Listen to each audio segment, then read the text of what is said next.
لما العدوان الثلاثي بدأ أنا رحت للأستاذ موسى صبري، كان رئيس تحرير المجلة اللي بشتغل فيها، وطلبت منه إن أنا أسافر بورسعيد أغطي المقاومة الشعبية هناك. وصلوني بالمخابرات المصرية، كان في حظر تجول لأن كان في هجوم على قائد إنجليزي. كانت الساعة 11 وشوية كده صغيرين، مشيت كده شوية وفجأة كده لقيت واحد عند كتفي بيهزني بيقول لي أنت بتعملي إيه هنا؟ طلع واحد زميل ليا، فحكيت له الحكاية، راح قال لي لا لا لا تعالي معايا.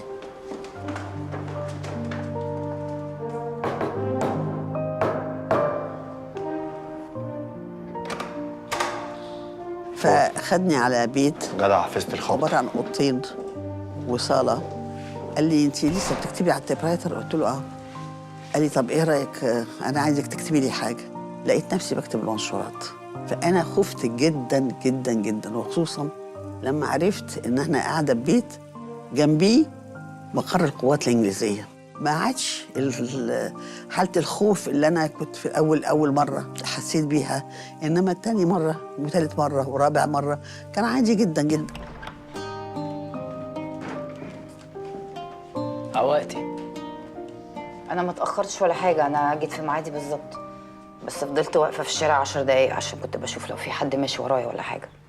بص يا أمينة، احنا كلنا عارفين حبك للبلد قد ايه، بس وجودك وسطينا في خطر كبير عليك وخطر كبير علينا، وخصوصا انك واحدة ست. في الظروف اللي زي دي الست زي الراجل بالظبط.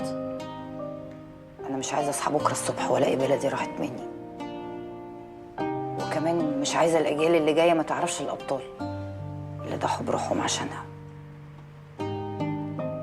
الستات اللي بتحارب الانجليز من البلكونات وبتنقل الذخيره في وسط الليل مش احسن مني.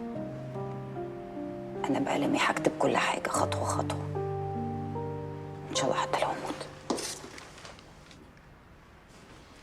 جدع يا أمينة. ركزوا معايا بقى. عباس وسيد هيروح المطبعة عند زكي أبو حلمي. تمام. الباقي هيروح المعدية. أنا عايز بورسعيد كلها.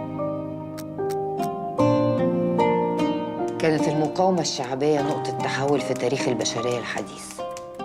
كانت معركة حاسمة تحول عندها مجرى التاريخ.